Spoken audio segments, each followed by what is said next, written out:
अरे बापरे, मोदक तेही गुलाबी.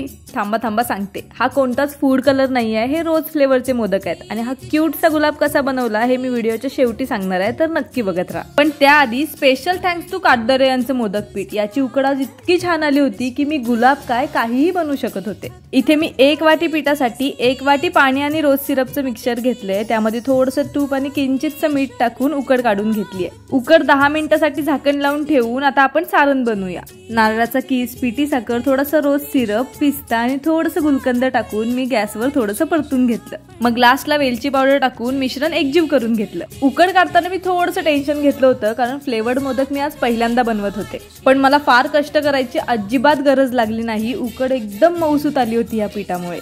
आता पारी बनवायला ना मी ही पापडची मशीन यूज करते. हिने मस्त एकसारखे मोदक बनतात. एक बोटाने पारी मागे ढकलून अंगठ्याने आणि मधल्या बोटाने दाबायची. थोडीशी खालून दाबत यायची, म्हणजे पाकळ्या खूप छान दिसतात. मग सारण भरून मोदक बंद करताना सगळ्या पाकळ्यांची डिरेक्शन एकाच साईडला ठेवायची, म्हणजे मोदक खूप छान दिसतो. याच प्रोसेसने मी सगळे मोदक बनवून घेतले. आणि आता आपण बघूया मी गुलाबाच्या आकाराचा मोदक कसा बनवला. सगळ्यात आधी वाटीने किंवा ग्लासाने छोट्या छोट्या 3 पाऱ्या करून घ्यायच्या. मग त्या एकावर एक ठेवून लाईन मध्ये सारण टाकत आणायचं. जास्त जाड टाकायचं नाही, नाहीतर मग फाटेल. खालचा पार्ट सारणावर येईल एवढाच फोल्ड करून पॅक करून घ्यायचा आणि मोदक रोल करत यायचा.